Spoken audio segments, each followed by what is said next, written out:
जय हिंद साथियों, स्वागत है आपका self study classes with Sumit Jain YouTube channel और दोस्तों ऐप में। दोस्तों बहुत सारे स्टूडेंट को ऐप डाउनलोड नहीं करते बन रहा है या फिर कर भी लिया है तो कोर्स भी नहीं देख पा रहे हैं। तो मैं आज उनको बता दूं कि ये जो सेल्फ स्टडी क्लासेस इस प्रकार से जब आप प्ले स्टोर से करते हैं तो ये आपका वेल जो है आइकन उसमें लगा हुआ है ना। तो इस प्रकार से सेल्फ स्टडी क्लासेस आपको सर्च करना है और ऐसे आइकन में आपको ऐप मिलने वाला है। ठीक है, तो दोस्तों हम देखें कि प्ले स्टोर में आपको इस प्रकार से दिखेगा ये सेल्फ स्टडी क्लासेस। ठीक है, ये प्ले स्टोर में आपको सेल्फ स्टडी क्लासेस का ऐप दिखने वाला है। ठीक है, ये इमेज उसमें डली है, ये आइकन, ये लोगो उसमें डला है। ठीक है, अब दोस्तों इसको इंस्टॉल करना है, यहां से आप इंस्टॉल करेंगे। ठीक है, अब इंस्टॉल करेंगे तो वहां पर आपको नंबर मांगेगा, जीमेल नंबर मांगेगा, तो आपको ओटीपी आएगा, तो आप रजिस्टर करके आगे बढ़ेंगे।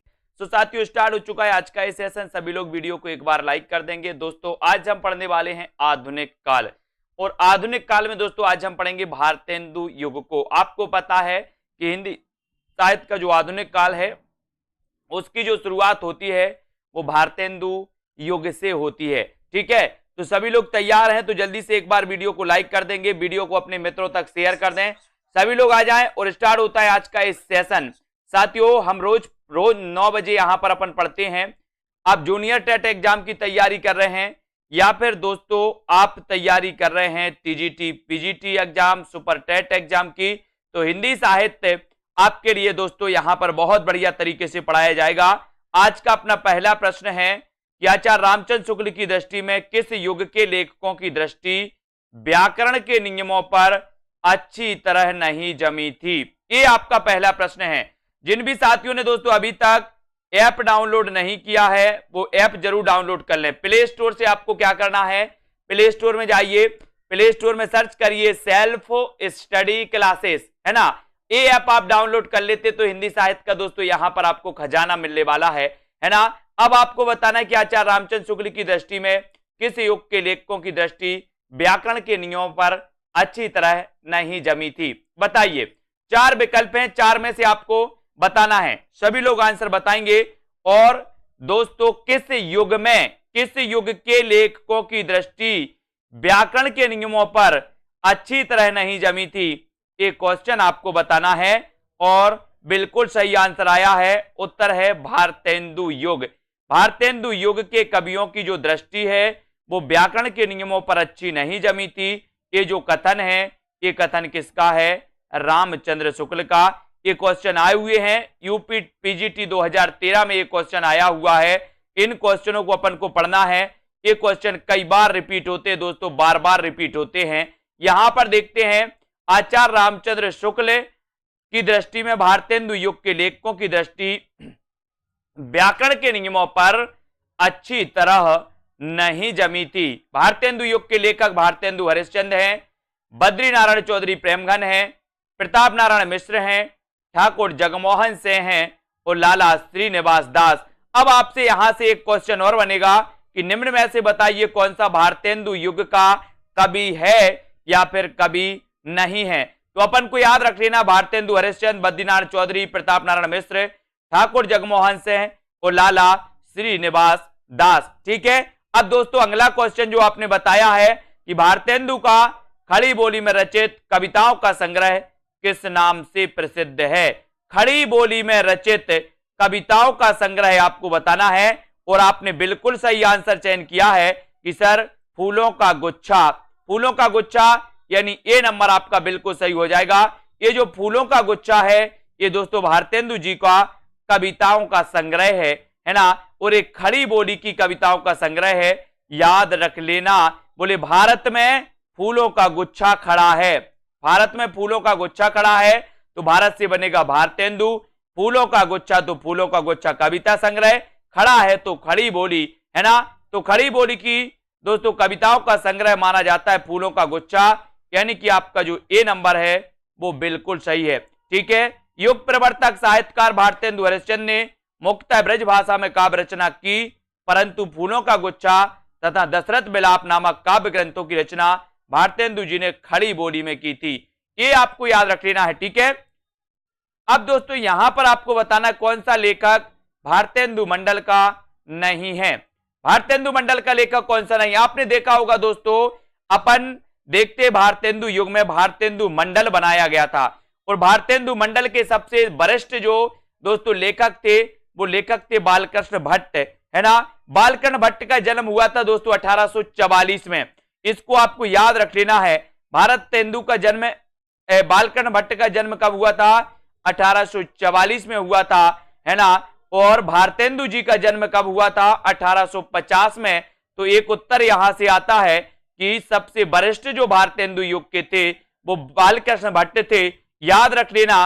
कौन सा लेखक भारतेंदु मंडल का नहीं है?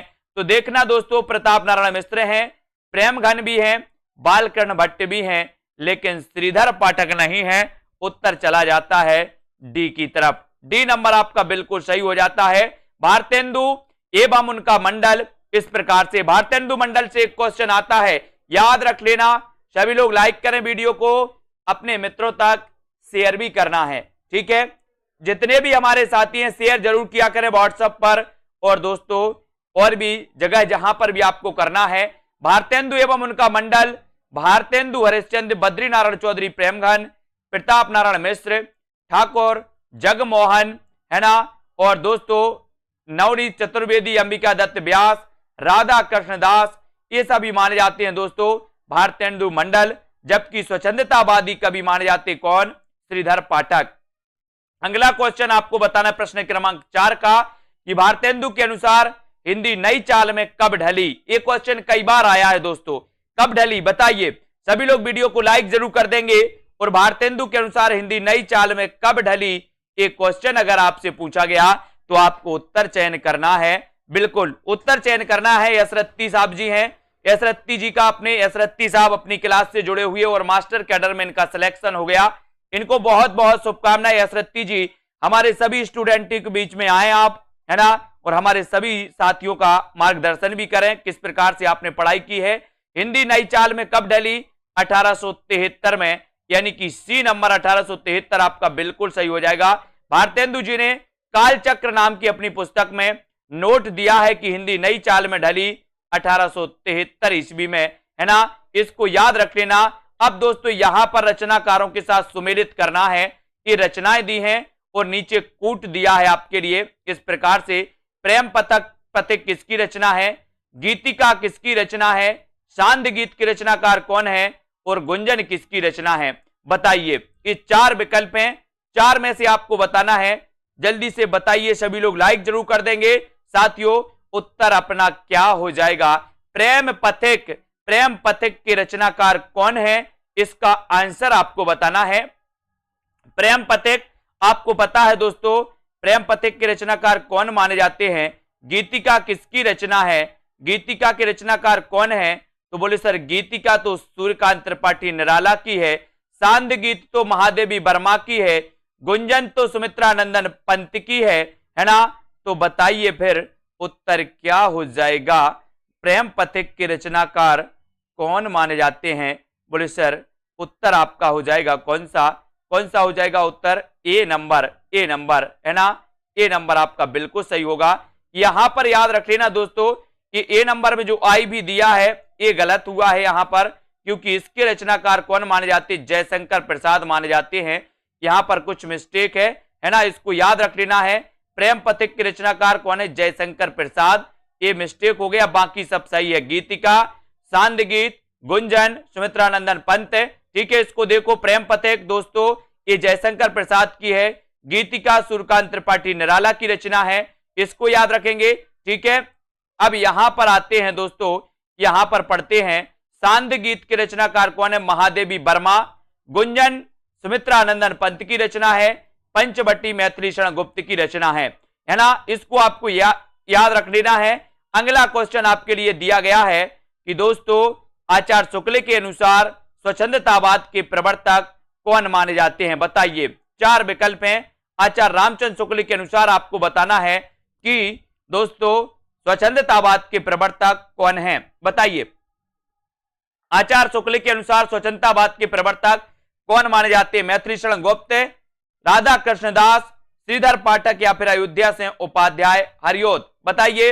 यसरत्ती जी, यासु जी, बिल्कुल सभी लोगों को आंसर चयन करना है। आचार्य शुक्ल के अनुसार स्वच्छंदतावाद का बताना है कि प्रवर्तक कौन है, तब आपका बिल्कुल सही आंसर है कि श्रीधर पाठक ये स्वच्छंदतावाद के प्रवर्तक माने जाते हैं। इनको याद रख लेना है ना दोस्तों। आपको पता है कि क्वेश्चन कई बार आया है।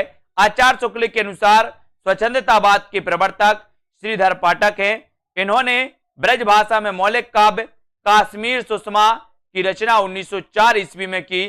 पाठक जी की खड़ी बोली में मौलिक कृतियां बनाष्टक, देहरादून, भारत गीत है ना, जगत सच्चाई सार, सांध अटन और गुणवंत हेमत, इनको भी अपन को पढ़ना है। अगला क्वेश्चन है हिंदी नई चाल में ढली ये कथन किसका है? कथन बताना है ये कथन किसका है साथियों। अभी अपन ने पढ़ा था कि हिंदी नई चाल में कब ढली, तो आपने बता दिया 1973। लेकिन अब आपसे पूछा गया कि हिंदी नई चाल में ढली ये कथन किसका है? बिल्कुल दोबारा आ रहा है मास्टर कैडर, बिल्कुल बहुत बढ़िया है ना, दोबारा मास्टर कैडर फिर से आ रहा है। बढ़िया तैयारी करें जितने भी हमारे साथी हैं, है ना, तैयारी में लग जाएं अभी से। मैं बता रहा हूं कि अभी एग्जाम के 1-2 महीने में कोई तैयारी नहीं होती। आप तैयारी करते हो तो पहले से किया करो, और निरंतर जो तैयारी करते हैं सिलेक्शन उन्हीं का होता है ना। तो यहां पर अभी से आप तैयारी में लग जाओ। और हिंदी नई चाल में ढली कथन किसका है?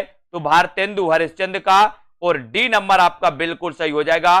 भारतेंदु हरिश्चंद्र, हिंदी नई चाल में ढली ये कथन भारतेंदु जी का है ना। और भारतेंदु हरिश्चंद्र का जन्म 1850 ईस्वी में काशी में हुआ। इनके द्वारा रचित 70 काव्य कृतियां हैं, इनको याद रख लेना। भक्ति सर्वस्व, प्रेम मालिका, कार्तिक स्नान, बैसाख महात्म, प्रेम सरोवर और प्रेम माधुरी, ये रचनाएं भी आपको याद रख लेना है दोस्तों। अगला क्वेश्चन आपको बताना है कि आधुनिक काल के साहित्य की सबसे बड़ी विशेषता क्या है? आधुनिक काल के साहित्य की ये आपको बताना है। मात्र गद्य में उत्कृष्ट कृतियां की रचना हुई, गद्य को साहित्य के सशक्त माध्यम के रूप में प्रतिष्ठित किया, या नवगीतों में संगीत के तत्वों को पिरोना, या फिर दोस्तों भावुकता कथनों को प्रश्रय प्रदान करना। ये आप बताएंगे कि आधुनिक काल के साहित्य की सबसे बड़ी विशेषता क्या है, बताइए। उत्तर इसका राइट चयन करना है रवि जी, और राइट आंसर है कि गद्य को साहित्य के सशक्त माध्यम के रूप में प्रतिष्ठित करना, ये दोस्तों आधुनिक काल की सबसे बड़ी विशेषता मानी जाती है। गद्य को साहित्य के रूप में सशक्त माध्यम के रूप में प्रतिष्ठित करना, ये आधुनिक काल की सबसे बड़ी विशेषता मानी जाती है मनीष जी, है ना। और दोस्तों जिन भी साथियों को एडमिशन लेना है, जूनियर टेट वालों को, जिन भी साथियों को दोस्तों एडमिशन लेना है वो एडमिशन ले सकते हैं। अगला क्वेश्चन है आधुनिक हरिश्चंद्र द्वारा संपादित पत्रिका का सही नाम क्या है? दोस्तों ये जो कोर्स है मात्र हिंदी साहित्य का विस्तृत अध्ययन, हिंदी साहित्य का ट्रिकी वीडियो, ठीक है, हिंदी साहित्य के लिए दोस्तों आपका टॉपिक वाइज टेस्ट, हिंदी व्याकरण का कोर्स, ये सारा कोर्स आपको मात्र 1200 रुपए में उपलब्ध है दोस्तों अभी। तो सेल्फ स्टडी क्लासेस को आप डाउनलोड करें। और दोस्तों जिनको एडमिशन लेना है मास्टर कैडर वालों को, है ना, यूपी टीजीटी पीजीटी वालों को, जूनियर टेट वालों को, वो ले सकते हैं और अपनी तैयारी को बहुत अच्छा कर सकते हैं। अब अगला क्वेश्चन है कि भारतेंदु हरिश्चंद्र द्वारा संपादित पत्रिका का सही नाम बताना है। सही नाम क्या है दोस्तों? बाला बोधनी, बाला प्रबोधनी, बाल प्रबोध, या फिर बाल विनोद, बताइए। भारतेंदु हरिश्चंद्र द्वारा संपादित जो पत्रिका है इसका सही नाम क्या है? राइट आंसर प्रश्न क्रमांक 9 में आपको चयन करना है और भारतेंदु हरिश्चंद्र द्वारा संपादित पत्रिका का सही नाम बताना है। और सही नाम बताने के लिए बोला गया तो ये दोस्तों महिलाओं से संबंधित पत्रिका थी और इस पत्रिका का नाम क्या था? बाला बोधनी। क्या था? वाला बोधनी। यानी जो आपने ए नंबर लगाया सुनीता देवी जी, वो बिल्कुल सही है, वाला बोधनी पत्रिका। ऐसा भी क्वेश्चन पूछा जाता है कि दोस्तों बाला बोधनी पत्रिका निम्न में से बताइए कौन सी पत्रिका महिलाओं से संबंधित थी? तो महिलाओं से संबंधित पत्रिका थी कौन सी? बाला बोधनी, है ना। और भारतेंदु हरिश्चंद्र द्वारा संपादित पत्रिका का सही नाम है वाला बोधनी। 1968 ईस्वी में कवि वचन सुधा, है ना, इसको याद रख लेना दोस्तों। 1973 में हरिश्चंद्र मैगजीन तथा 1984 में बाला बोधनी पत्रिका निकाली। ये क्वेश्चन कई बार आ चुके हैं दोस्तों कि निम्न में से बताइए कौन सी पत्रिका दोस्तों किसने नहीं निकाली, भारतेंदु जी ने नहीं निकाली। तो अपन क्या याद रखेंगे कि कवि बच्चन सुधा, है ना, और दोस्तों 1968 में कवि बच्चन सुधा, 73 में हरिश्चंद्र मैगजीन, है ना, बाला बोधनी 1984, इनको अपन को याद रख लेना है। बिल्कुल थ्योरी पढ़ाते हैं, पेड कोर्स में थ्योरी भी पढ़ाते हैं, यहां अपना यही चलता है दोस्तों। इस क्लास में अपन प्रैक्टिस करते हैं और पेड क्लास में थ्योरी भी पढ़ते हैं और वहां पर आपके ट्रिकी वीडियो भी आते हैं। किसने 1873 ईस्वी में हरिश्चंद्र मैगजीन की स्थापना की थी, बताइए 1873 में। और यहां पर अपन पहले भी पढ़ चुके हैं कि सर 1873 में हरिश्चंद्र मैगजीन की जो स्थापना की थी वो किसने की थी, भारतेंदु जी ने। भारतेंदु यानी बी आपका बिल्कुल सही है। बाला बोधनी 1984, कवि बच्चन सुधा 1968, 1973 में दोस्तों हरिश्चंद्र मैगजीन। इन चीजों को आप लोग याद रखिए, ये हमेशा पूछी जाती हैं। अब यहां पर आते हैं दोस्तों, हरिश्चंद्र ने 1873 में हरिश्चंद्र मैगजीन की स्थापना की। यह पत्र भारतेंदु युग का मुख्य पत्र माना जाता है। मोस्ट इंपोर्टेंट क्वेश्चन यहां से बनता है, आपसे पूछा जाता है कि निम्न में से बताइए कौन सा भारतेंदु युग का मुख्य पत्र माना जाता है। तो दोस्तों इसको आपको याद रख लेना है कि जो हरिश्चंद्र मैगजीन है, इसको हरिश्चंद्र मैगजीन को भारतेंदु युग का मुख्य पत्र माना जाता है। याद रख लेना सभी लोग, इसका पहले पहल हरिश्चंद्र पत्रिका नाम का बाद में परिवर्तित हो गया। इसके अतिरिक्त भारतेंदु जी ने कवि बच्चन सुधा 1868, है ना, 1868 है दोस्तों, यहां पर ये 1968 दिया है, वो 1868 है, ठीक है। इसको अपन को याद रख लेना, है ना। बाला बोधनी 1874, ये गड़बड़ दिया है, यहां पर सन गड़बड़ हो गया है, ठीक है। 1874 है क्योंकि 1850 में तो जन्म हुआ था भारतेंदु का और 1885 में मृत्यु हो गई थी। तो ये 1868, 1873, है ना, और दोस्तों 1884, इनको आप सुधार लेना। ये चारों वहां पर थोड़ा सा मिस्टेक हो गया है, यहां पर अपन एक बार और देख लेते हैं। यहां पर देखो ये थोड़ा सा यहां मिस्टेक हो गया, 1968 लिख गया, 1973 लिख गया, है ना, 1884, ये 1868 है, ये 1873 है, ये 1884 है। इसको आपको नोट्स कर लेना, ठीक है, ये सुधार लेना, क्योंकि जन्म आपका भारतेंदु हरिश्चंद्र का हुआ था, है ना। भारतेंदु हरिश्चंद्र का जो जन्म हुआ था वो हुआ था 1850 में, है ना, इसलिए इन्होंने 1868 में निकाली थी कवि बच्चन सुधा। 1873 में निकाली थी दोस्तों, इनने कौन सी निकाली थी, हरिश्चंद्र मैगजीन, है ना। और दोस्तों 1884 में निकाली थी इन्होंने बाला बोधनी। इसको याद रख लेना। अगला बताना है आपको यहां पर, हिंदी साहित्य के इतिहासकार 1850 से 1900 ईस्वी के काल को किस नाम से अभिहित करते हैं, ये बताना है आपको। बताइए, हिंदी साहित्य के इतिहासकार 1850 ईस्वी से 1950, बताइए काल को किस नाम से अभिहित करते हैं। द्विवेदी युग के, भारतेंदु युग, शुक्ल युग या फिर छायावादी युग।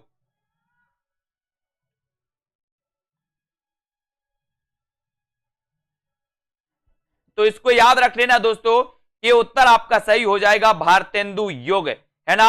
1850 से लेकर के 1900 युग, ये भारतेंदु युग कहलाता है। बी नंबर आपका बिल्कुल सही है, ठीक है। हिंदी साहित्य के इतिहासकार 1850 से 1900 के काल को भारतेंदु युग के नाम से जानते हैं। द्विवेदी युग का समय 1900 से दोस्तों 1918-20 माना जाता है, 1920 माना जाता है, ठीक है। 1918 से 36 ये छायावाद युग का है, और दोस्तों 1936 से 43 जो होता है वो प्रगतिवाद का होता है ना। इनको आपको याद रख लेना है दोस्तों, ये 1918 से 36 ये छायावाद माना जाता है। अगला क्वेश्चन आपकी स्क्रीन पर है, भीतर भीतर सब रस चूसे, हंसे हंस के तन मन धन मुंह से, पंक्ति किस कवि की है, बताइए। भीतर भीतर सब रस चूसे, हंस हंस के तन मन धन मुंह से, ये पंक्ति किस कवि की मानी जाती है, प्रियंका जी, है ना। ये चार विकल्प में से अपन को चयन करना है। मीना जी, कल्पना जी बताइए।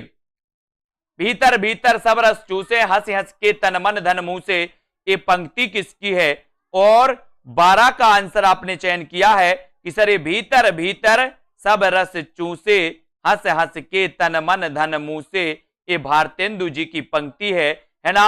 हिंदी साहित्य के संदर्भ में नव जागरण के अग्रदूत, निज भाषा उन्नति है सब अन्नति को मील, को बीज मंत्र मानने वाले, वल्लभ संप्रदाय में दीक्षित, उर्दू में रसा उपनाम से कविता करने वाले भारतीय हरिश्चंद्र, 70 काव्य ग्रंथों की रचना की इन्होंने। और इसके प्रमुख काव्य ग्रंथ हैं इनके विजयनी विजय वैजंती, है ना, दशरथ विलाप, फूलों का गुच्छा, भारत शिक्षा, रिपुनाष्टक, प्रबोधनी, प्रात समीरन।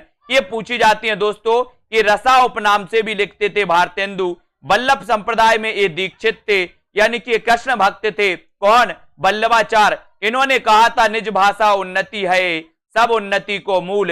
ये दोस्तों है ना, बिन निज भाषा ज्ञान के मिटे नाही को सूल। ये इन्होंने भारतेंदु जी ने पंक्ति दी थी। ये पंक्ति भी आपको याद रखना है। अगला क्वेश्चन है कि भारतेंदु ने जिस प्रकार हिंदी गद्य की भाषा का परिष्कार किया, उसी प्रकार काव्य की ब्रज भाषा का भी इस पंक्ति के लेखक कौन माने जाते हैं? ये आपको बताना है। उत्तर बताएंगे। उत्तर क्या हो जाएगा? फिर से पंजाब मास्टर कैडर आ रहा है। एक और पंजाब मास्टर कैडर का एग्जाम देंगे यशरत्ती जी, है ना। भारतेंदु ने जिस प्रकार हिंदी गद्य की भाषा का परिष्कार किया, उसी प्रकार काव्य की ब्रज भाषा का भी इस पंक्ति के लेखक हैं। इस पंक्ति के लेखक कौन माने जाते हैं? रामचंद्र शुक्ल माने जाते हैं, राम कुमार वर्मा माने जाते हैं, या फिर दोस्तों बताइए शिवदान सिंह चौहान या फिर रामविलास शर्मा माने जाते हैं? ये आंसर आपको बताना है। सभी लोग बताएंगे, जल्दी से बताएं उत्तर क्या हो जाएगा। उत्तर बताना है और उत्तर बिल्कुल सामने है आपके।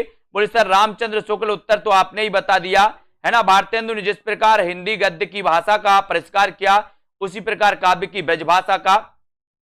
तो ये आंसर तो आपके सामने था। उद्धव शतक में कितने छंद हैं बताइए?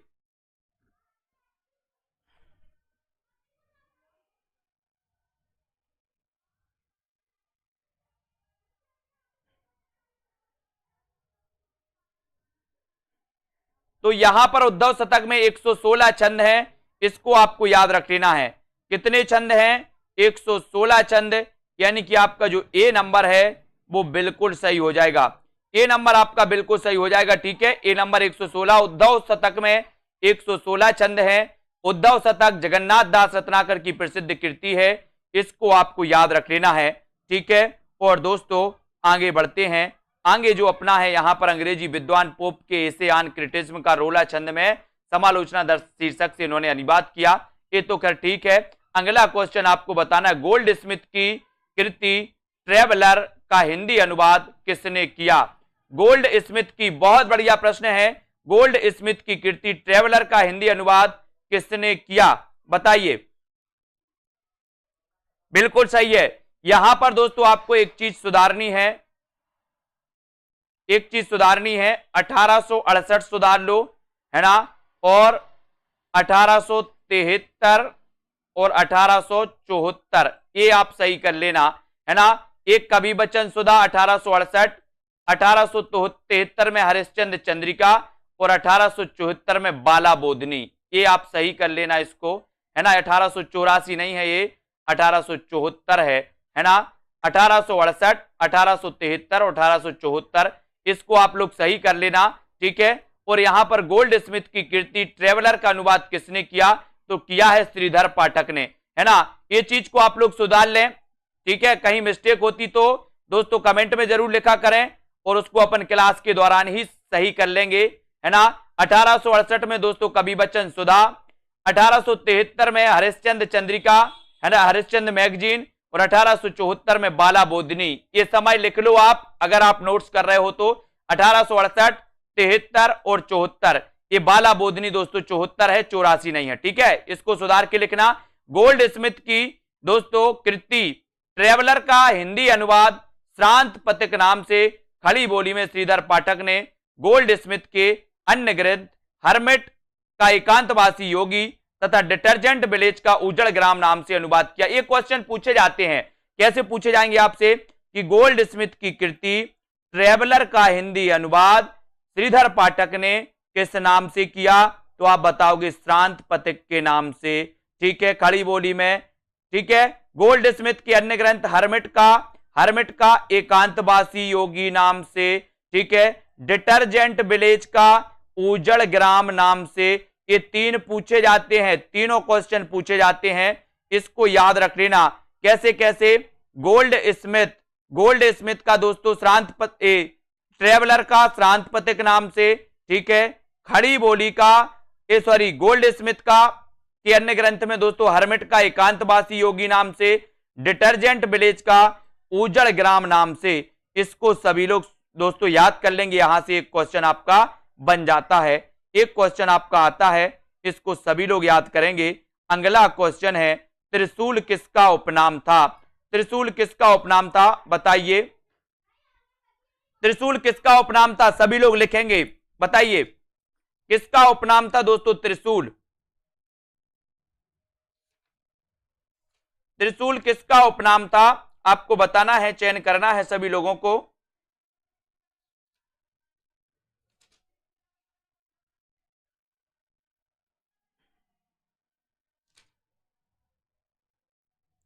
त्रिशूल उपनाम कई बार पूछा गया है दोस्तों, और ये हमेशा पूछा जाता है कि आपको बताना है त्रिशूल किसका उपनाम था। तो आपने यहां पर बिल्कुल चयन किया है कि सर गया प्रसाद शुक्ल स्नेही। गया प्रसाद शुक्ल स्नेही का उपनाम क्या था? तो इनका उपनाम था त्रिशूल। त्रिशूल आपको याद रख लेना है, त्रिशूल कई बार पूछा गया है। त्रिशूल किसका उपनाम था? तो दोस्तों त्रिशूल जो उपनाम था वो तो गया प्रसाद शुक्ल स्नेही का है ना। गया प्रसाद शुक्ल स्नेही का उपनाम त्रिशूल था।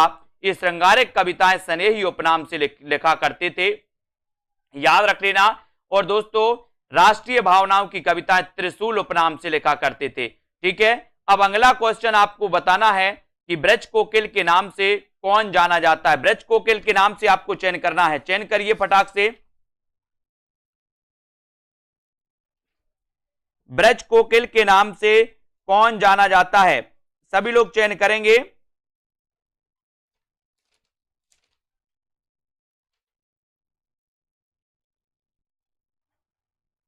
राइट आंसर आपको बताना है, ब्रज कोकिल के नाम से कौन जाने जाते हैं।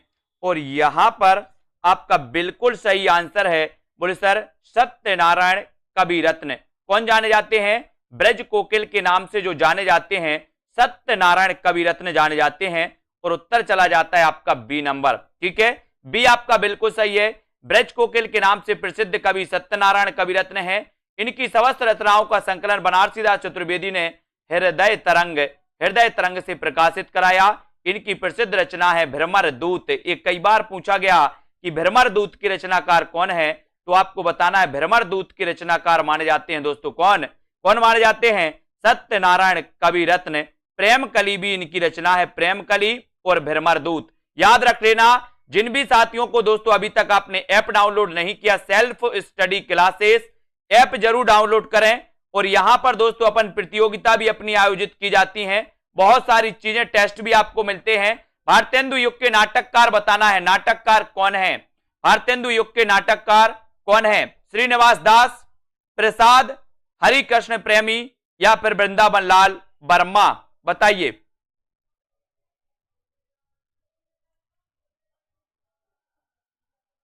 और भारतेंदु युग के नाटककार कौन है? बोले सर भारतेंदु युग के नाटककार हैं श्रीनिवास दास। श्रीनिवास दास यानी ए नंबर बिल्कुल सही हो जाएगा। ठीक है, श्रीनिवास दास ने दोस्तों आपको पता है हिंदी का प्रथम उपन्यास लिखा था जिसका नाम था परीक्षा गुरु, है ना। और आचार्य रामचंद्र शुक्ल ने उसे हिंदी का प्रथम उपन्यास माना था, यह भी आपको याद रख लेना। और दोस्तों भारतेंदु युग के नाटककारों में श्रीनिवास दास, राधा कृष्ण दास, राधाचरण गोस्वामी, भारतेंदु हरिश्चंद्र, किशोरीलाल गोस्वामी, ये सभी माने जाते हैं। इतना सुन के पात सहीजी, श्री अकबर सहीजी, आध शेर सोना नरहर दास चारण को दिया। इनके 1.5 शेर सोना हो गया रास वंचना पूरन भया, आम खास बरखास हुआ। इन पंक्तियों का संबंध बताना है किससे है, बताइए इन पंक्तियों का संबंध किस रचना से है पिंकी जी, किस रचना से है? सभी लोग लाइक जरूर कर देना। इतना सुन के पात शाही जी, श्री अकबर शाही जी, आद शेर सोना नरहर दास चारण को दिया। इन पंक्तियों का संबंध किससे है बताइए? 84 वैष्णव की वार्ता से, चंद छंद की वर्णन की महिमा से, 252 वैष्णव की वार्ता से, या फिर आईने अकबरी की भाषा वचनिका से। तो अपन को पता है चंद छंद की वर्णन की महिमा ये गंग कवि की रचना मानी जाती है। किसकी मानी जाती है? गंग कवि की रचना है ना, इसको याद रखेंगे। और ये पंक्ति जो है इसका संबंध चंद छंद की वर्णन से है। कभी ऐसा भी क्वेश्चन आता है कि चंद छंद की वर्णन की महिमा ये किसकी दोस्तों रचना है? तो ये गंग कवि की रचना मानी जाती है। इसको अपन को याद रख लेना, ये हमेशा क्वेश्चन आपके बीच में आते हैं, इनको याद रख लेना है ना दोस्तों। यहां पर आते हैं अपन हिंदी नई चाल में ढली भारतेंदु की ये जो पुस्तक है ये किस पुस्तक से ली गई है बताइए? किस पुस्तक से ली गई है? हिंदी नई चाल में ढली ये किस पुस्तक से ली गई है? आपको कमेंट में लिख देना है किस पुस्तक से ली गई है। सभी लोग आंसर बताएंगे।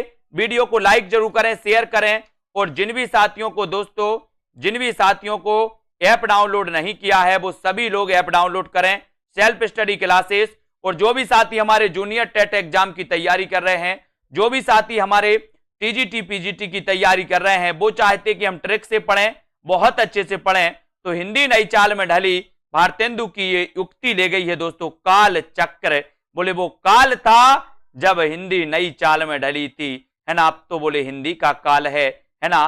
काल था वो, काल था तो काल चक्र, बोले काल चक्र था। बोले सर हिंदी जब नई चाल में ढली थी, हिंदी नई चाल में ढली भारतेंदु जी की यह पंक्ति 1873 में प्रकाशित काल चक्र पुस्तक में से ली गई। इन्होंने नारद भक्ति सूत्र का तदीय सर्वस्व एवं सांडिल्य भक्ति सूत्र का भक्ति सूत्र बेजंती शीर्षक से अनुवाद किया। अगला क्वेश्चन आपकी स्क्रीन पर है, भारतेंदु जी ने किस पत्रिका का संपादन किया? 4 विकल्प हैं, 4 में से आपको चयन करना है। सभी लोग इसका बताएंगे किस पत्रिका का संपादन किया भारतेंदु जी ने। राइट आंसर क्या हो जाएगा साथियों? किस पत्रिका का संपादन किया भारतेंदु जी ने बताइए?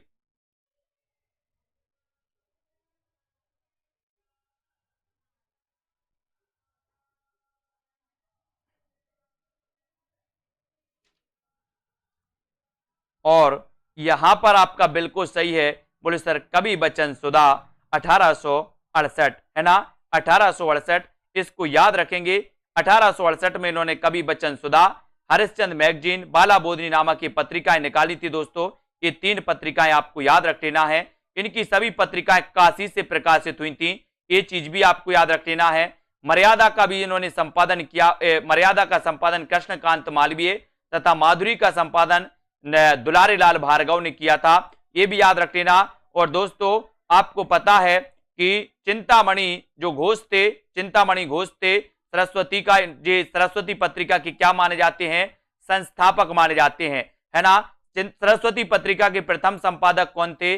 आपने बताया, आपको पता होगा, श्याम सुंदर दास, है ना। ये प्रथम संपादक थे सरस्वती पत्रिका के, है ना। और दोस्तों फिर बने थे कौन? महावीर प्रसाद द्विवेदी। लेकिन जो सरस्वती पत्रिका के संस्थापक थे चिंतामणि घोष, है ना। ये याद रख लेना।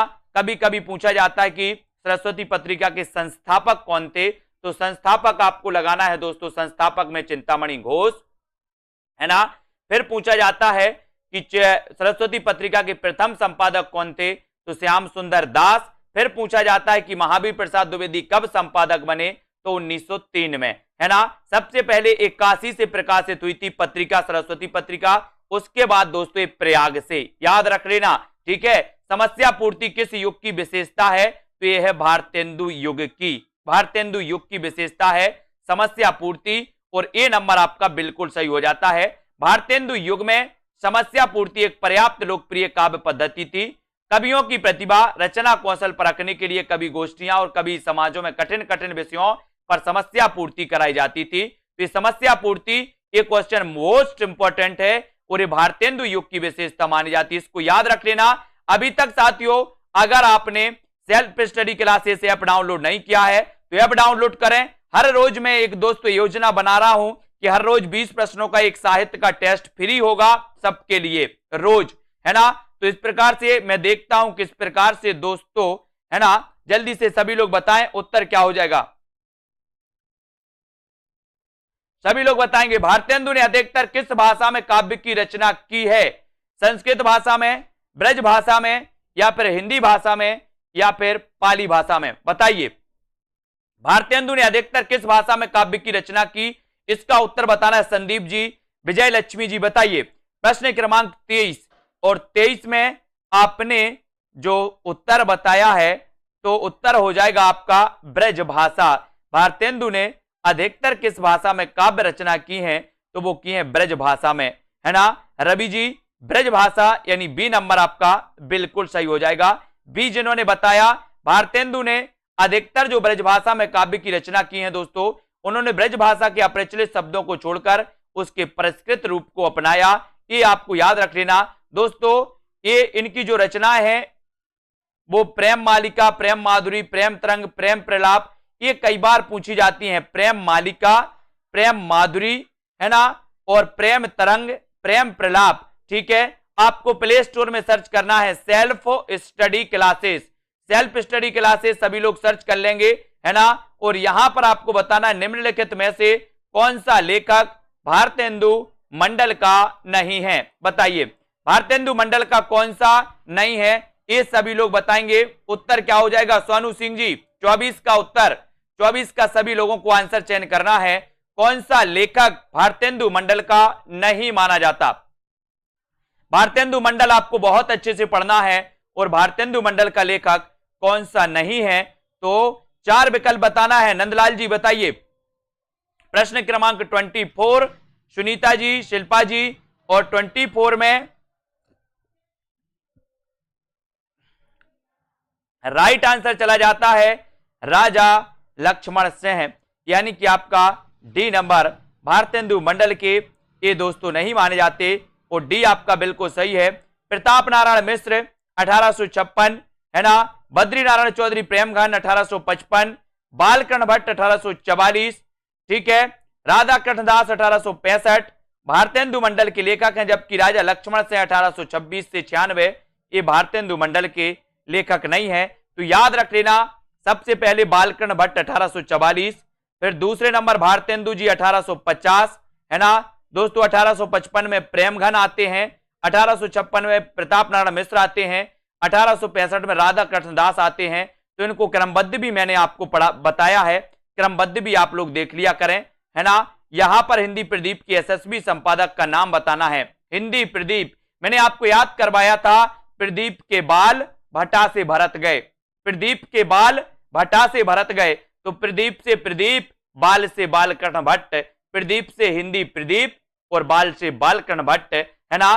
तो प्रदीप के बाल भट्टा से भरत गए, है ना। तो प्रदीप से हिंदी प्रदीप और बाल से बालकृष्ण भट्ट, ये संपादक थे बालकृष्ण भट्ट। हिंदी प्रदीप नामक पत्रिका के यशस्वी संपादक, भारतेंदु युग के निबंधकार, वरिष्ठ निबंधकार, उपन्यासकार बालकृष्ण भट्ट थे। नूतन ब्रह्मचारी, एक अजान, 100 अजान, एक सुजान, 100 अजान, एक सुजान इनके उपन्यास हैं। नूतन ब्रह्मचारी कई बार पूछा गया और 100 अजान, एक सुजान मैंने याद करवाया था। बोले 100 अजान, एक सुजान उपन्यास किसका है? तो मैंने आपको याद करवाया था बहुत अच्छे से। कैसे याद करवाया था? बोले सर ऐसा क्या था सुजान में कि 100 अजान, एक सुजान। मैंने कहा सुजान के बाल बहुत अच्छे थे, बाल बहुत अच्छे थे। तो ये रचना किसकी होगी? बालकृष्ण भट्ट की, बालकृष्ण भट्ट की। इसको याद रख लेना दोस्तों। नूतन ब्रह्मचारी भी इन्हीं का है। अगला क्वेश्चन, नव जागरण का अग्रदूत हिंदी के किस लेखक को कहा जाता है? नए जागरण के अग्रदूत किसे कहा जाता है? सभी लोग लाइक जरूर कर देंगे। हमारे सभी मित्र सेल्फ स्टडी क्लासेस ऐप जरूर डाउनलोड कर लें। अभी दोस्तों आपके लिए कोर्स चल रहा है ना। लाइव क्लासें आदिकाल से स्टार्ट हुई हैं। जिनको अभी कोर्स को परचेस करना है तो वो अभी ऐप में एडमिशन ले सकते हो दोस्तों। कोर्स में हिंदी साहित्य, हिंदी व्याकरण के जहां पर आपको बहुत बढ़िया टेस्ट भी करवाए जाते हैं और बढ़िया तरीके से अध्ययन करवाया जाता है। नवजागरण का अग्रदूत हिंदी के किस लेखक को कहा जाता है? उत्तर चला जाता है भारतेंदु हरिश्चंद्र। भारतेंदु हरिश्चंद्र यानी कि बी नंबर आपका बिल्कुल सही है। आपके सामने है, स्क्रीन पर है आपके, भारतेंदु युग का कौन सा कवि पुष्टि मार्ग में दीक्षित था? ये आंसर आपको बताना है। तो 4 विकल्प हैं, 4 में से सभी लोग आंसर बताएंगे। 27 का आंसर हमें बताना है कि कौन सा पुष्टि मार्ग में दीक्षित था, बताइए। बालकृष्ण भट्ट थे। कल आपका ये चैलेंज प्रश्न था साथियों, और यहां पर आपको लिखना है पुष्टि मार्ग में दीक्षित था तो कौन था? बालकृष्ण भट्ट थे, भारतेंदु हरिश्चंद्र, प्रेमघन, या फिर दोस्तों प्रताप नारायण मिश्र। कौन थे? 4 विकल्प हैं। भारतेंदु युग का कौन सा कवि पुष्टि मार्ग में दीक्षित था, ये क्वेश्चन आपको बताना है। और दोस्तों 4 में से आपने जो चयन किया है ना, स्तुति जी, रविंद्र, अनुपम जी, बहुत बढ़िया आंसर आप लोगों ने बताया है कि सर भारतेंदु युग का जो कवि था, कौन से कवि थे? भारतेंदु हरिश्चंद्र। ये पुष्टि मार्ग में दीक्षित हुए, पुष्टि मार्ग में दीक्षित हुए, यानी आपका बी नंबर बिल्कुल सही हो जाएगा। ठीक है। हिंदी साहित्य के आधुनिक काल के प्रथम चरण में भारतेंदु युग के अन्य विषयों के साथ साथ परंपरागत भक्ति काव्य, विशेष रूप से कृष्ण भक्ति काव्य की रचना हुई। युग प्रवर्तक कवि भारतेंदु हरिश्चंद्र बल्लभ संप्रदाय के पुष्टि मार्ग में दीक्षित हुए। इसके पहले दोस्तों अपन ने बल्लभ संप्रदाय पढ़ा था। बल्लभ संप्रदाय के जो प्रवर्तक थे वो कौन थे? बल्लभाचार्य थे। ठीक है। आपने देखा कि बल्लभाचार्य ने पुष्टि मार्ग की स्थापना की थी। बल्लभाचार्य ने पुष्टि मार्ग की स्थापना की थी। ये क्वेश्चन कई बार आया है कि पुष्टि मार्ग की स्थापना किसने की थी, तो आपका उत्तर होता बल्लभाचार्य। ठीक है। और आपने सूरदास का नाम सुना होगा। सूरदास जी के गुरु भी कौन थे? बल्लभाचार्य थे। ठीक है। बल्लभाचार्य जी के पुत्र का नाम था विट्ठलनाथ, और विट्ठलनाथ ने दोस्तों 1565 में काय की स्थापना की थी? अष्टछाप की स्थापना की थी। ठीक है। अब यहां पर आपको बताना है कि बकरी बिलाप किसकी काव्य कृति है? बकरी बिलाप, है ना, तो ये आंसर हो जाएगा, बोले सर बकरी बिलाप, ये जो है ये भारतेंदु हरिश्चंद्र की है ना, भारतेंदु हरिश्चंद्र की है। कल्पना जी, ये नंबर आपका बिल्कुल सही है। स्तुति जी, सुनील शर्मा जी, संदीप जी, बहुत बढ़िया, ये नंबर आपका बिल्कुल सही है। बकरी बिलाप किसकी काव्य कृति है? तो ये काव्य कृति है भारतेंदु हरिश्चंद्र की, यानी कि आपका जो ये नंबर है वो बिल्कुल सही हो जाएगा। ठीक है। भारतेंदु जी की मानी जाती है और ए नंबर बिल्कुल सही है। अब यहां पर आते हैं दोस्तों, अगला क्वेश्चन आपको यहां पर बताना है, यहां पर चयन करना है।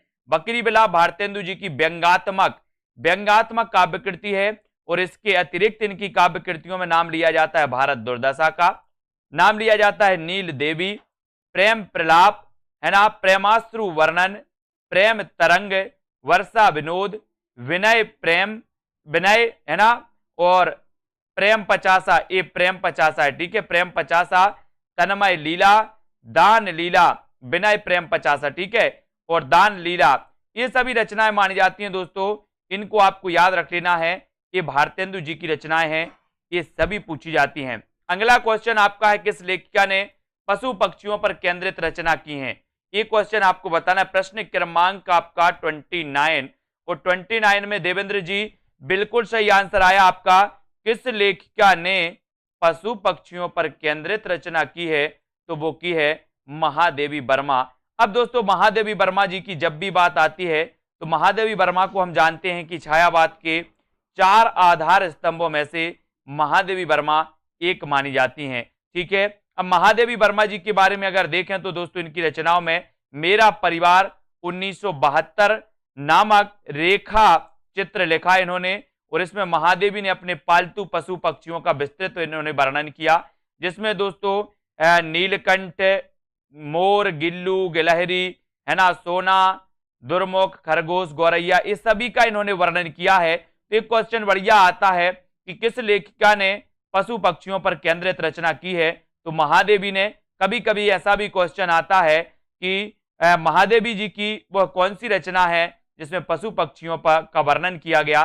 तो वो रचना है मेरा परिवार। मेरा परिवार दोस्तों महादेवी वर्मा जी की जब भी बात आती है तो महादेवी वर्मा जी आपको पता है कि छायावाद की वर्मा त्रयी में भी शामिल हैं महादेवी वर्मा जी, है ना, और दोस्तों इनकी रचनाएं आपसे पूछी जाती हैं। निहार रचना पूछी जाती है, रश्मि, नीरजा, सांदगीत, दीपशिखा, यामा, ये सारी रचना महादेवी की पूछी जाती हैं। और यामा के लिए इन्हें दोस्तों 1982 में क्या मिला था, ज्ञानपीठ पुरस्कार भी मिला था महादेवी वर्मा जी को यामा के लिए। ठीक है, तो इनको भी अपन को याद रख लेना है। और अगला क्वेश्चन, रचना काल के अनुसार भारतेंदु हरिश्चंद्र की निम्नलिखित रचनाओं को सुमेलित दोस्तों बताना है कि रचना क्रम के अनुसार आपको चयन करना है। बताइए नंदलाल जी, रचना काल के अनुसार भारतेंदु हरिश्चंद्र की निम्नलिखित रचनाओं का सही अनुक्रम क्या है? 4 विकल्प हैं, अनुक्रम बताना है। भारतेंदु जी के बारे में आपको बताना है दोस्तों। मैंने कई बार आपको बताया कि भारतेंदु जी का जो जन्म हुआ वो 1850 ईस्वी में हुआ। ठीक है, इसके पहले आते हैं बालकृष्ण भट्ट। बालकृष्ण भट्ट का जन्म हुआ था 1844 में, ये भी याद रख लेना। सबसे वरिष्ठ माने जाते भारतेंदु मंडल के कौन? बालकृष्ण भट्ट। ठीक है, और 1850 में भारतेंदु जी दोस्तों और मात्र 35 वर्ष जिए, यानी कि इनकी जो उम्र थी मात्र 35 वर्ष, और 1885 में इनकी क्या हो जाती है? मृत्यु हो जाती है। लेकिन दोस्तों मात्र 35 साल में इतना कुछ कर गए भारतेंदु जी कि इनके नाम पर ही युग का नाम पड़ गया भारतेंदु युग, है ना। और रचना काल के अनुसार भारतेंदु हरिश्चंद्र की निम्नलिखित रचनाओं का सही अनुक्रम आपको बताना है।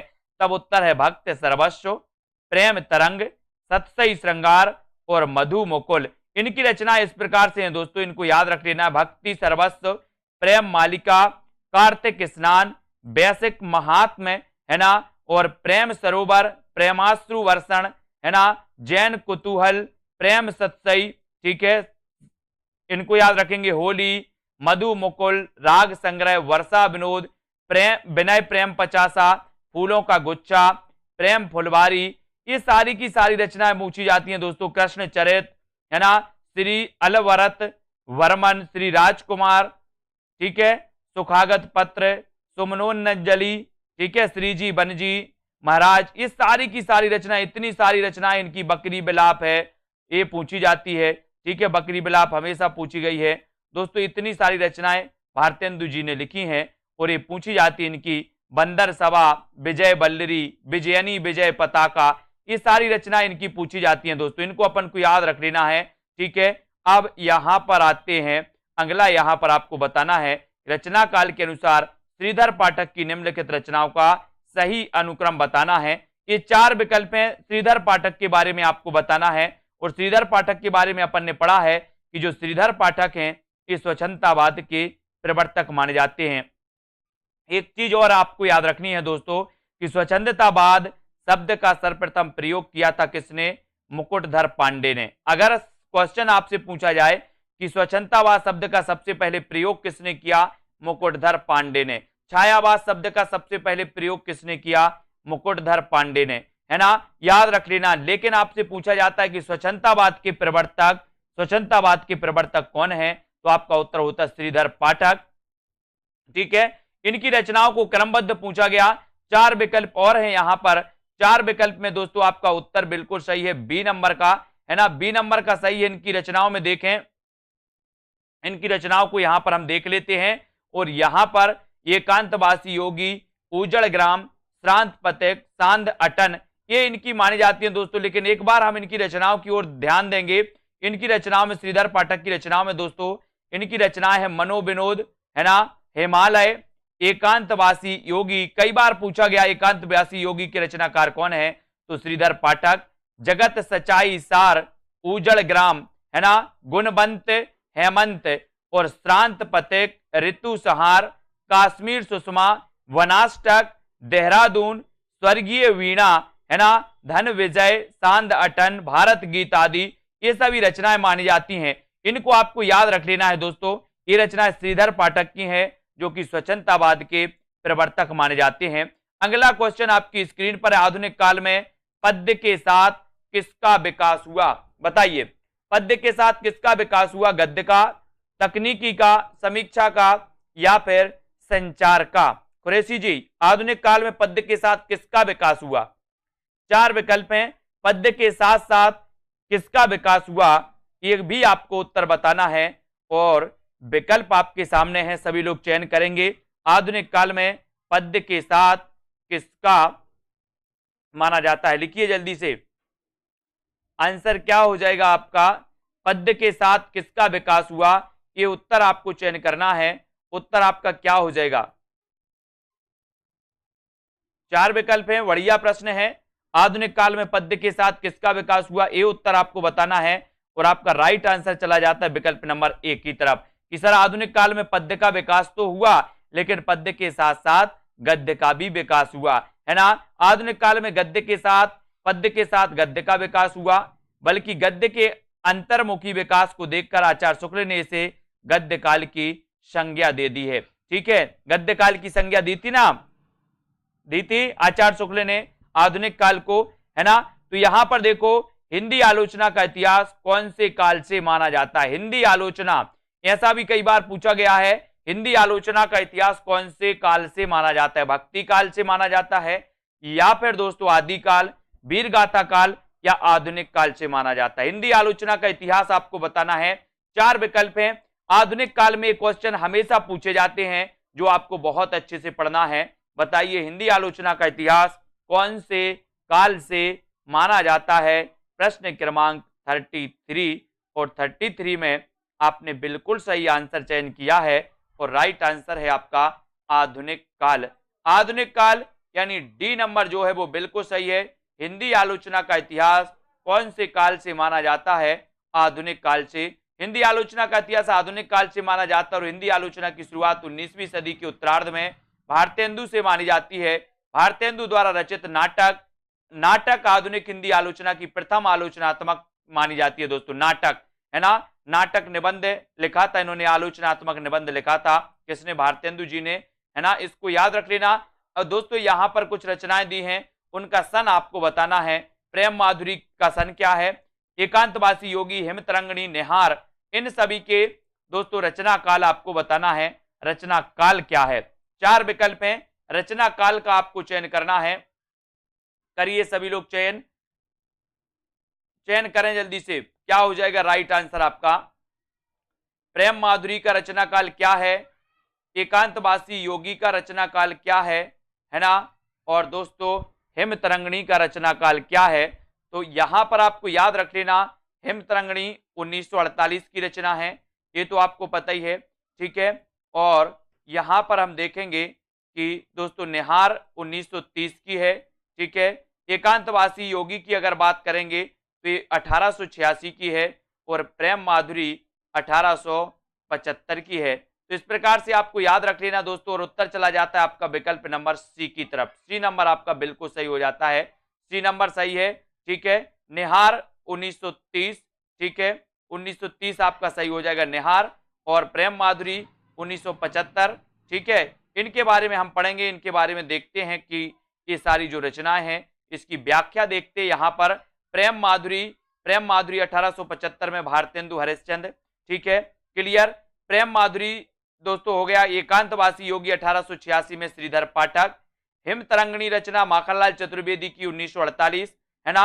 1955 में इसे क्या मिल गया था? हिमतरंगिणी के लिए साहित्य अकादमी पुरस्कार मिल गया। सबसे पहले माखनलाल चतुर्वेदी की हिमतरंगिणी रचना के लिए साहित्य अकादमी पुरस्कार मिला 1955 में। ठीक है, निहार 1930 महादेवी वर्मा, और आंसू 1925 से जयशंकर प्रसाद, इनको याद रख लेना। अब यहां पर आते हैं हम दोस्तों, यहां पर आपको पता है कि श्रीधर पाठक की खड़ी बोली की अनुदित रचना है गोल्ड स्मिथ द्वारा लिखित हर्मिट, है ना। हर्मिट की दोस्तों ये अनुवाद मानी जाती है ना, एकांतवासी योगी। इसको याद रखेंगे।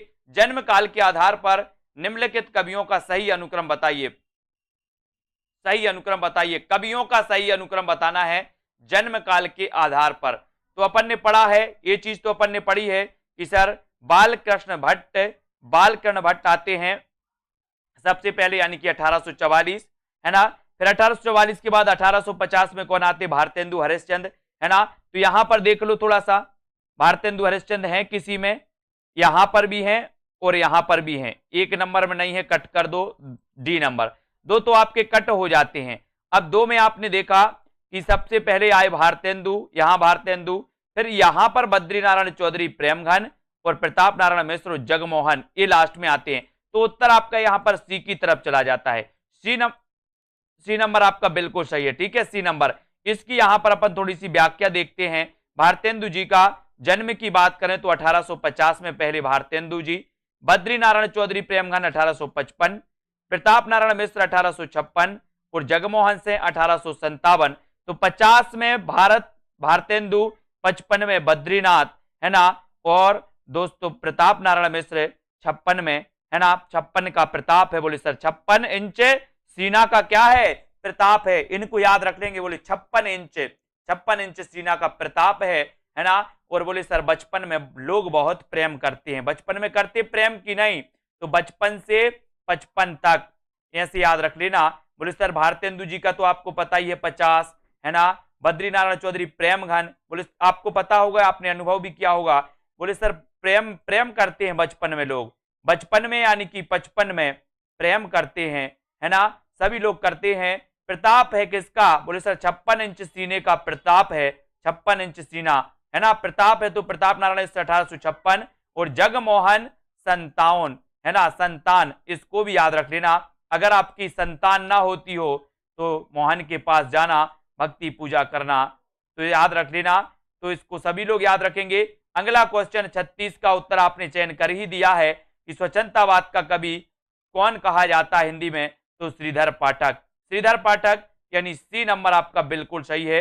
अब नहीं भूलना है आप 1850 में हरिश्चंद्र, प्रेम करते हैं बचपन में लोग तो 55, है ना, प्रताप है 56 इंच सीने के तो 56, जगमोहन से 57, इनको भूलना नहीं है, क्रमबद्ध पूछा जाता हमेशा, ठीक है। श्रीधर पाठक की रचनाओं की अगर बात करें तो बात आती है बनासटक की, देहरादून, भारत गीत, इन रचनाओं की बात आती है।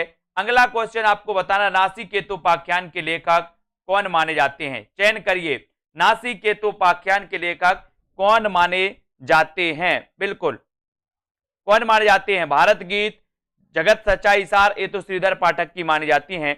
बताइए उत्तर किसका हो जाएगा? नासिकेतोपाख्यान के लेखक कौन है? आंसर आपको चयन करना है। और बोले सर नासिकेतोपाख्यान सदल मिश्र, इसके लेखक कौन माने जाते हैं? सदल मिश्र। और डी नंबर आपका बिल्कुल सही हो जाता है। जिन भी साथियों ने अभी तक self study classes app download नहीं किया, वो सेल्फ स्टडी क्लासेस का ऐप जरूर डाउनलोड करें, है ना। अंग्रेजों द्वारा कलकत्ता में स्थापित फोर्ट विलियम कॉलेज, है ना, आपको पता है 1800 ईस्वी में दोस्तों फोर्ट विलियम कॉलेज की स्थापना हुई थी। और ये फोर्ट विलियम कॉलेज में कार्य करने वाले सदल मिश्र ने खड़ी बोली गद्य की पुस्तक नासिकेतोपाख्यान की रचना की। Fort William college Hindi Urdu अध्यापक लल्लू लाल ने प्रेम सागर, ये कई बार पूछा गया है कि लल्लू लाल ने प्रेम सागर, मुंशी सदा सुखलाल ने सुख सागर, इंसा अल्लाह खान ने रानी केतकी की कहानी की रचना की। और रानी केतकी की कहानी का जो अन्य नाम है जो पूछा जाता है, वो अन्य नाम क्या है?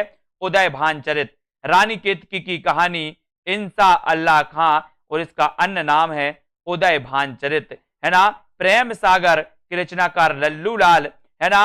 और दोस्तों यहां पर अपन ने देखा सुख सागर सदा सुखलाल की रचना, इनको याद रख लेना।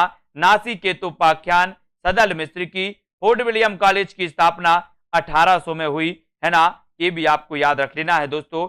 अब यहां पर आते हैं, अब आपको एक कमेंट में उत्तर लिखना है कि फोर्ट विलियम कॉलेज की स्थापना किसने की थी।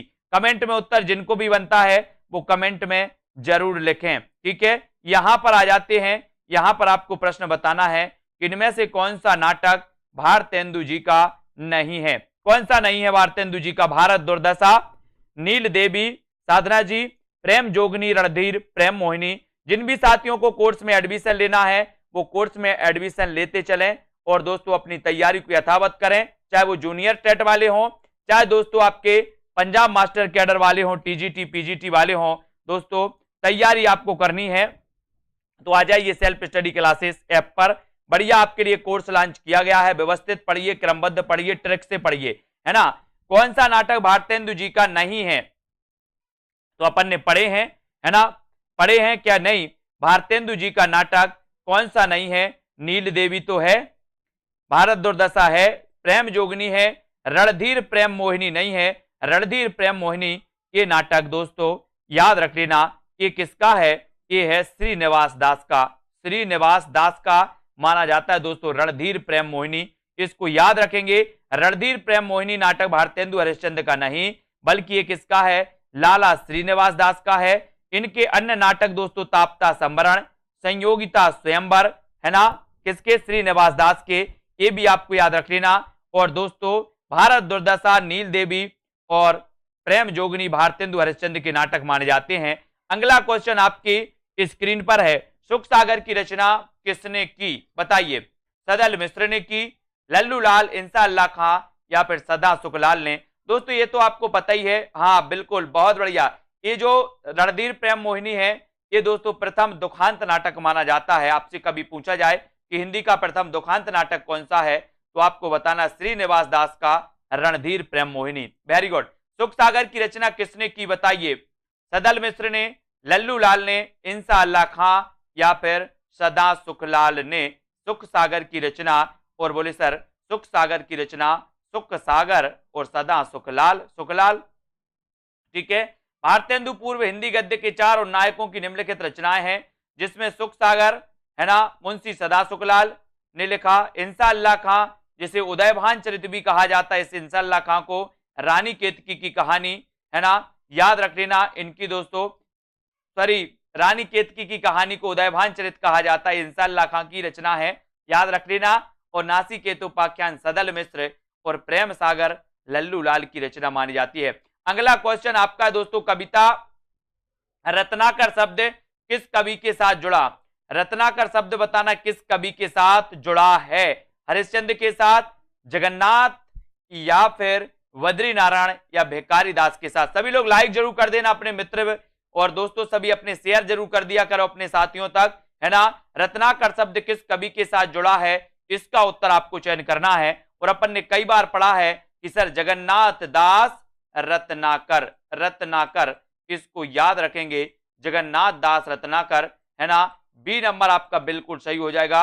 रत्नाकर उपाधि ब्रज भाषा के प्रसिद्ध कवि जगन्नाथ के साथ जुड़ा, जबकि भारतेंदु हरिश्चंद्र की उपाधि थी और प्रेमघन बद्रीनारायण चौधरी प्रेमघन, है ना, इसको याद रख लेना। भारतेंदु हरिश्चंद्र की उपाधि, प्रेमघन बद्रीनारायण चौधरी प्रेमघन की उपाधि थी, है ना, इनको याद रखेंगे। अब यहां पर आपको चयन करना है जगत सच्चाई सार, जगत सच्चाई सार के लेखक कौन है। जगत सच्चाई सार के लेखक आपको चयन करना है, बताइए। नाथुराम शर्मा शंकर हैं या फिर देवी दत्त शुक्ल हैं, श्रीधर पाठक हैं या फिर प्रियंका यादव जी, इनमें से कोई नहीं है, बताइए सुमन जी। ऐसे कौन से साथी हैं जिन्होंने अभी तक सेल्फ स्टडी क्लासेस का ऐप डाउनलोड नहीं किया है। ऐप डाउनलोड करें दोस्तों, मस्ती से पढ़ते रहें। जगत सच्चाई सार कविता के रचयिता कौन माने जाते हैं, इसका उत्तर आपको बताना है। और जगत सच्चाई सार श्रीधर पाठक, किसकी रचना है ये, श्रीधर पाठक की है। और सी नंबर जगत सच्चाई सार की कविता श्रीधर पाठक आपका बिल्कुल सही हो जाएगा। जगत सच्चाई सार, काश्मीर सुषमा, देहरादून, भारत गीत आदि द्विवेदी युग के स्वतंत्रतावादी कवि श्रीधर पाठक की रचना है, इनको याद रख लेना दोस्तों, ठीक है। और यहां पर आपको बताना है कि प्रयाग रामागमन के लेखक कौन है। प्रयाग रामागमन के लेखक कौन है, बालकृष्ण भट्ट या फिर प्रताप नारायण मिश्र, प्रेमघन या इनमें से कोई नहीं। प्रयाग रामागमन के लेखक कौन माने जाते हैं, 43 का आंसर आपको चयन करना है। और प्रयाग रामागमन, प्रयाग रामागमन, और राइट आंसर आपका चला जाता है दोस्तों कहां, प्रेमघन, है ना। प्रयाग रामागमन के जो लेखक हैं वो हैं प्रेमघन, और सी नंबर आपका बिल्कुल सही है ना। प्रेमघन के बारे में अपन ने देखा था कि सर प्रेमघन का जन्म हुआ था 1855 में, ठीक है, यही पढ़ा था ना अपन ने। 1850 में किसका हुआ था, भारतेंदु जी का। 1856 में किसका हुआ, प्रताप नारायण मिश्र का, ठीक है, 1856। 1857 में किसका हुआ, जगमोहन का, जगमोहन दास, है ना, ये याद रख लेना।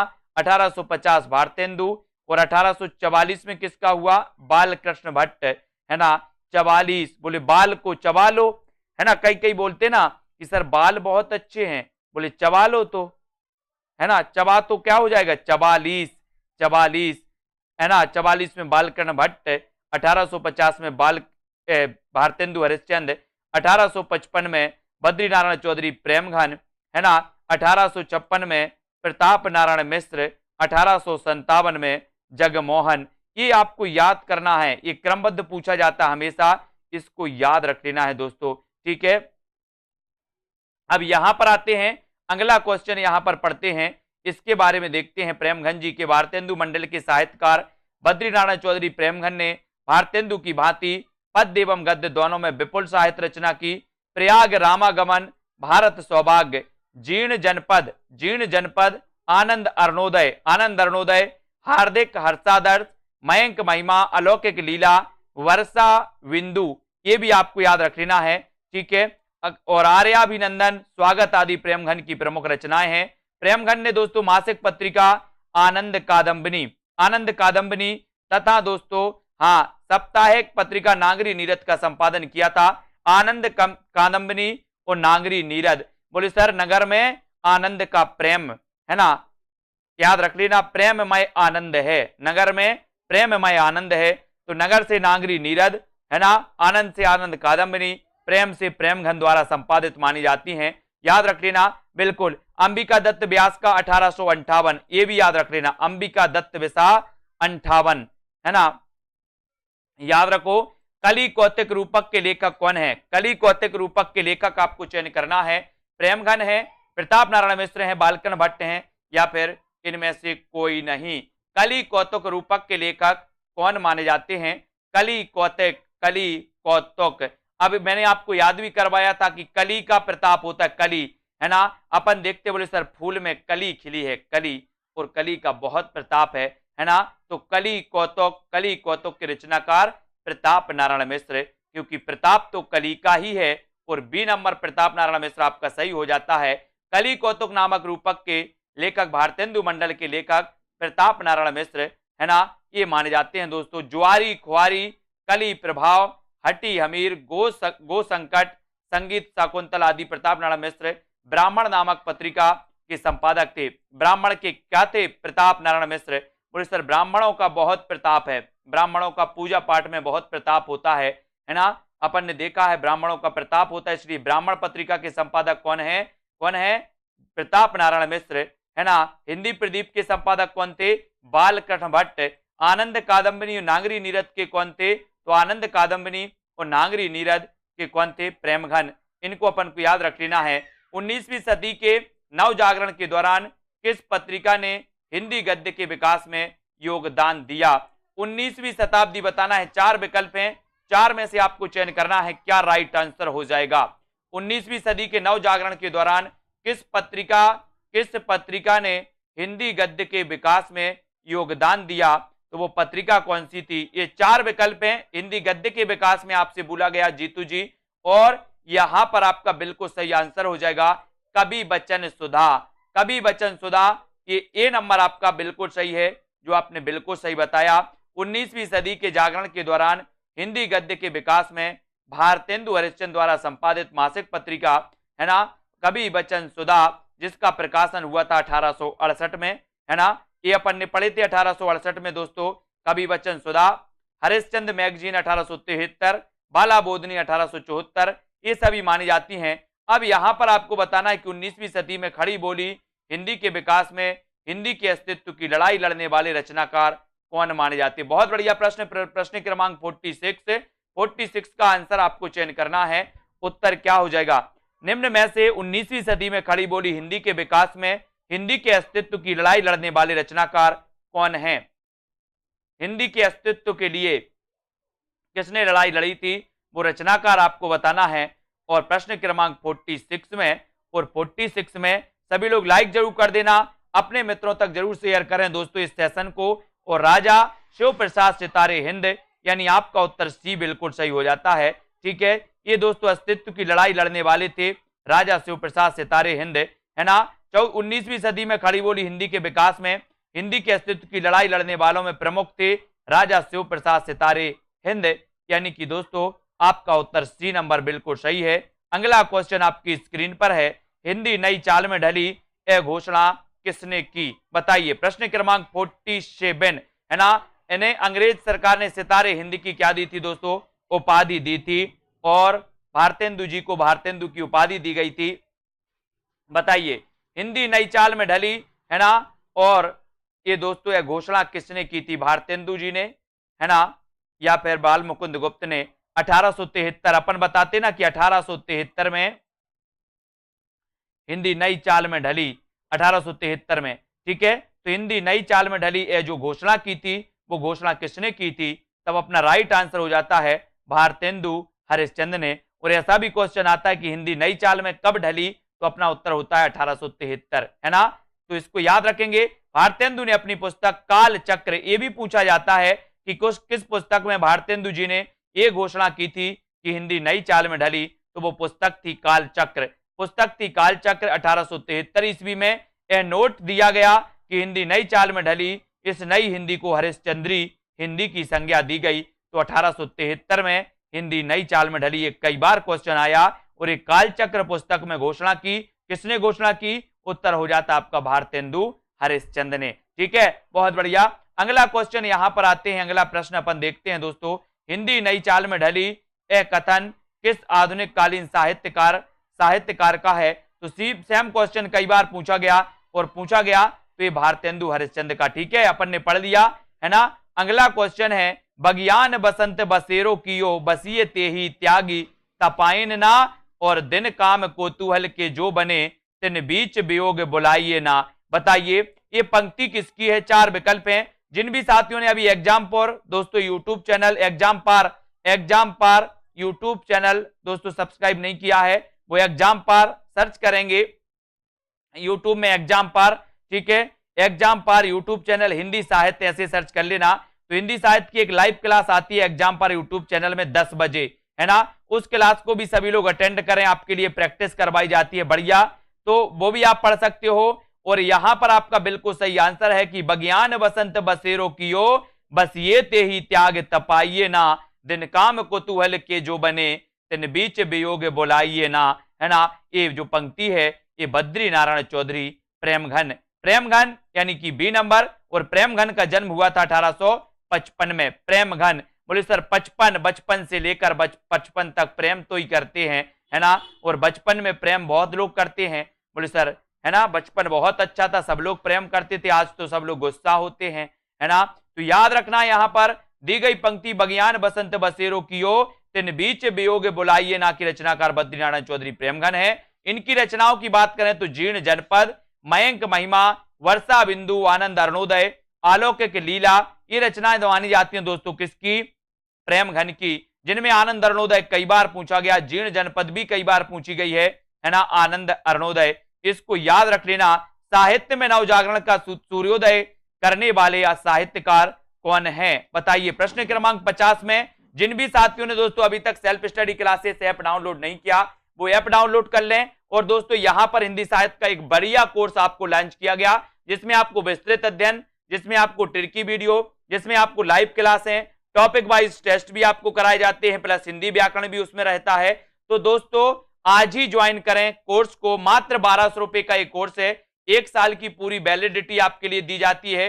1 साल तक आप अनलिमिटेड बार पढ़ सकते हो, है ना। इसकी कोई समय सीमा नहीं कि आपको 2 बार 3 बार, अनलिमिटेड बार इसको पढ़ो और अध्ययन करो, ट्रिकी वीडियो देखो, टेस्ट भी लगाओ, है ना। दोस्तों ऑलरेडी 3 बैच स्टार्ट हैं हिंदी साहित्य के, 3 बैच हैं। और फर्स्ट बैच का कल टेस्ट है कहानी का टेस्ट है फर्स्ट बैच वालों का सुबह 8 बजे से। तो ध्यान रहे फर्स्ट बैच वाले जितने भी हमारे साथी हैं, साहित्य में नव जागरण का सूर्योदय करने वाले साहित्यकार कौन है? तो वो साहित्यकार माने जाते भारतेंदु हरिश्चंद्र। और बी नंबर आपका बिल्कुल सही हो जाता। सभी लोग लाइक जरूर करते जाइए। साहित्य में नवजागरण का सूर्योदय करने वाले साहित्यकार भारतेंदु हरिश्चंद्र हैं। और भारतेंदु को ही नवजागरण का अग्रदूत कहा गया। भारतेंदु जी अपने समय के प्रमुख नाटककार, व्यंग्यकार, कवि, आलोचक, पत्रकार सब कुछ थे। तो एक बार और मैं आपको बताऊंगा यहां पर दोस्तों, जब भारतेंदु युग में हम पढ़ते हैं, भारतेंदु मंडल के दोस्तों लेखकों के बारे में पढ़ते हैं, तो आपको याद रख लेना है कि बालकृष्ण भट्ट का जन्म हुआ था 1844 में। भारतेंदु जी का जन्म हुआ था दोस्तों 1850 में, ठीक है। फिर उसके बाद आते हैं दोस्तों 1855 में। 1855 में किसका हुआ? बद्रीनारायण चौधरी प्रेमघन का। 1856 में किसका हुआ? बोले 56 इंच का प्रताप है, तो प्रताप नारायण मिश्र, ठीक है। फिर 1857 में किसका हुआ? जगमोहन का हुआ, ठीक है। 1858 में किसका हुआ? 1858 में हुआ दोस्तों किसका? 1858 में हुआ वह अंबिका दत्त व्यास, है ना, अंबिका दत्त व्यास का, तो ये याद रख लेना। और 1865 में राधा कृष्ण दास का। तो इस प्रकार से ये दोस्तों अपने भारतेंदु मंडल के पूरे कवि थे, इनको अपन ने याद कर लिया। बालकर्ण भट्ट, भारतेंदु, है ना, और दोस्तों प्रेमघन, प्रताप नारायण मिश्र, जगमोहन और अंबिका दत्त व्यास, और दोस्तों 1865 में राधा कृष्ण दास। ये आपको क्रमबद्ध पूछा जाता है और यहीं से आपसे पूछा जाता है कि निम्न में से बताइए कौन सा ऐसा कवि है जो भारतेंदु मंडल का कवि नहीं था या फिर था। तो भारतेंदु मंडल के कवि बालकर्ण भट्ट, है ना, भारतेंदु हरिश्चंद्र, ठीक है, प्रताप नारायण मिश्र, और दोस्तों बद्री नारायण चौधरी प्रेमघन, जगमोहन, अंबिका दत्त व्यास और राधा कृष्ण दास। ये आपको याद रख लेना है। दोस्तों बहुत सारे स्टूडेंट को ऐप डाउनलोड नहीं करते बन रहा है या फिर कर भी लिया है तो कोर्स भी नहीं देख पा रहे हैं। तो मैं आज उनको बता दूं कि ये जो सेल्फ स्टडी क्लासेस इस प्रकार से जब आप प्ले स्टोर से करते हैं तो ये आपका वेल जो है आइकन उसमें लगा हुआ है ना। तो इस प्रकार से सेल्फ स्टडी क्लासेस आपको सर्च करना है और ऐसे आइकन में आपको ऐप मिलने वाला है, ठीक है। तो दोस्तों हम देखें कि प्ले स्टोर में आपको इस प्रकार से दिखेगा ये सेल्फ स्टडी क्लासेस, ठीक है। ये प्ले स्टोर में आपको सेल्फ स्टडी क्लासेस का ऐप दिखने वाला है, ठीक है। ये इमेज उसमें डली है, ये आइकन, ये लोगो उसमें डला है, ठीक है। अब दोस्तों इसको इंस्टॉल करना है, यहां से आप इंस्टॉल करेंगे, ठीक है। अब इंस्टॉल करेंगे तो वहां पर आपको नंबर मांगेगा, जीमेल नंबर मांगेगा, तो आपको ओटीपी आएगा, तो आप रजिस्टर करके आगे बढ़ेंगे।